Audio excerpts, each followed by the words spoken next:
बिस्मिल्लाहिर्रहमानिर्रहीम। अस्सलाम वालेकुम students, welcome to view study with Iman. Students, micro economics eco 402 का लेसन नंबर 18 हम करेंगे, थ्योरी ऑफ कॉस्ट। ठीक है, कॉस्ट की थ्योरी को हम यहाँ पे पढ़ेंगे। इंट्रोडक्शन में ये है, the production technology measure the relationship between input and output. ठीक है, इसमें क्या होता है कि जो प्रोडक्शन टेक्नोलॉजी है ना, ठीक है, उसमें क्या होता है कि मेजर किया जाता है रिलेशनशिप इनपुट और आउटपुट के दरमियान।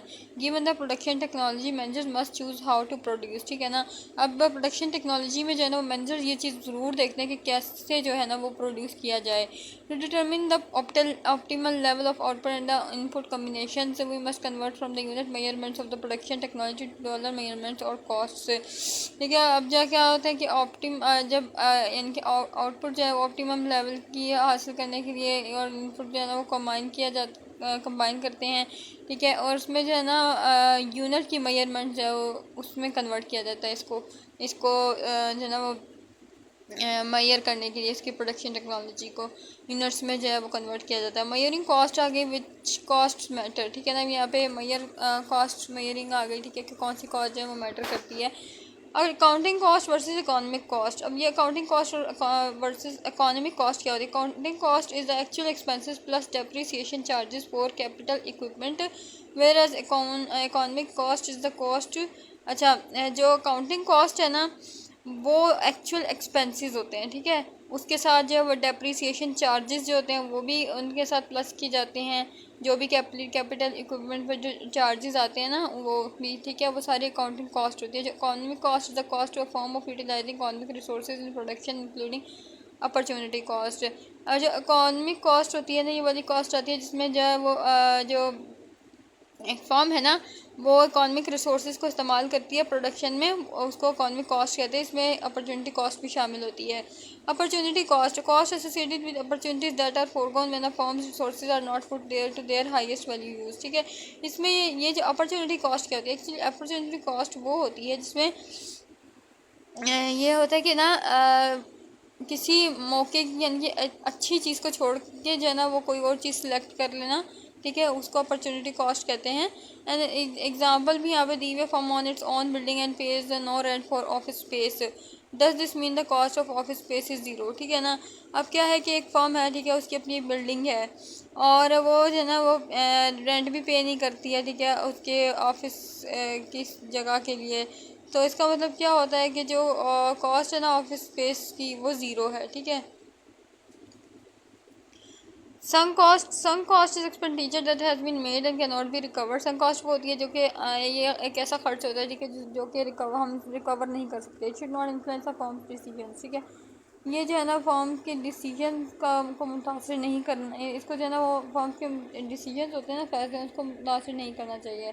अब यहाँ पे एग्जांपल दी हुई है, एक फॉर्म है, ठीक है, वो जो पे करती है 500,000 for an option to buy a building. ठीक है, यानी 500,000 जो है वो या 5 लाख रुपया जो है वो ऑप्शनल है इसके पास बिल्डिंग ख़रीदने के लिए। The cost of the building is 5 million, $500,000 है ना।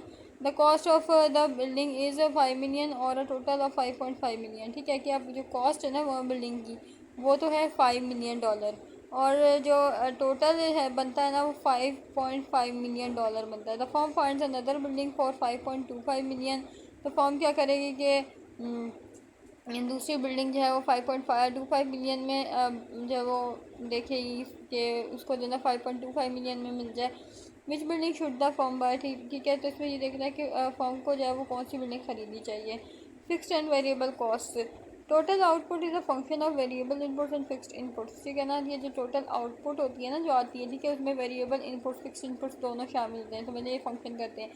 अब जो total cost of production equal the fixed cost. ठीक है ना, अब जो प्रोडक्शन की जो टोटल कॉस्ट होती है ना वो फिक्स्ड कॉस्ट होती है। ठीक है, जो कि the cost of the fixed inputs होती है, मतलब उसके ऊपर कॉस्ट लगनी ही लगनी होती है, plus the variable cost the cost of the variable inputs. ठीक है, और जो वेरिएबल इनपुट्स यानी कि जो फिक्स्ड कॉस्ट होती है ना, जैसे कि मैं आपको बताती हूँ कि यहाँ पे जो कि हम लोग जो है ना वो रिकवर नहीं कर सकते। ठीक है ना, यानी वो फिक्स्ड होती है। ठीक है, तो जैसे अब कह दें जी बिल्डिंग का किराया देना है, ठीक है, दैट इज़ फिक्स्ड कॉस्ट। ठीक है, उसके बाद वेरिएबल कॉस्ट होती है जो कि इनपुट्स के लिए होती है। तो यहाँ पे total cost is equal to FC यानी fix cost plus variable cost. Fix cost does not vary with the level of output, whereas variable cost the cost that varies as output varies. ठीक है, fix cost जो है वो output के level पे, यानी उस पर आउटपुट तो नहीं आती, फिक्स कॉस्ट तो होती है. ठीक है, मतलब ये कि अगर बेशक जो है ना वो आउटपुट उनको रिसीव नहीं हो रही हो, ठीक है, लेकिन फिक्स कॉस्ट जो है ना वो उनको देनी होती है. जो वेरिएबल कॉस्ट होती है ना वो आउटपुट के ऊपर वेरी करती है.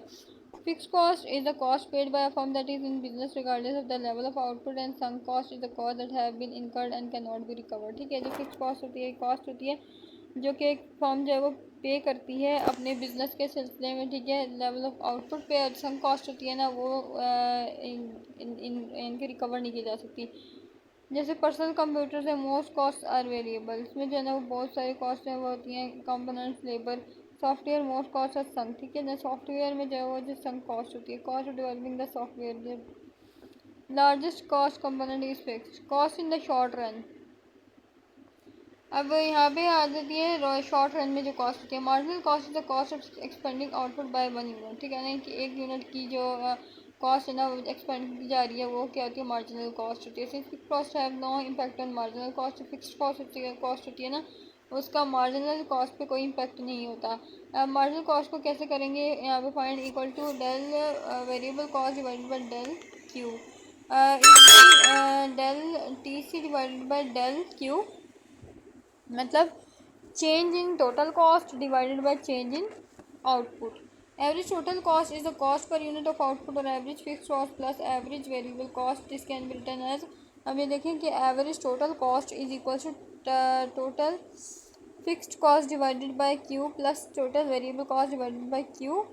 And average total cost is the cost per unit of output, यानी कि जो एवरेज कॉस्ट होती है इसमें ये बताया जाता है कि एक जो यूनिट है ना उसकी आउटपुट की जो कॉस्ट है वो क्या है, जो एवरेज फिक्स कॉस्ट होती है प्लस एवरेज वेरिएबल कॉस्ट को प्लस किया जाता है, जिसमें इसको लिखा जाता है इस तरह से. Average total cost equal to average fix cost plus average variable cost. इसको इस तरह भी लिखा जा सकता है कि total cost divided by Q, यानी आउटपुट.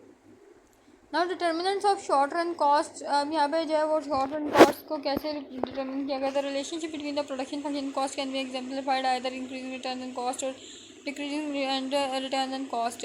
यानी कि यहाँ पे जो है ना प्रोडक्शन फंक्शन को और जो है वो और कॉस्ट को वो आपस में इसका रिलेशनशिप बताया गया है. और कि जो रिटर्न्स किस तरह से बढ़ती हैं और कॉस्ट यानी कि रिटर्न्स क्या होती हैं और कॉस्ट कैसे होती है. ठीक है, और रिटर्न्स जो है वो डिक्रीज़ कैसे होती हैं और कॉस्ट के बारे में. With increasing returns output is increasing relative to input and variable cost and total cost will fall relative to output.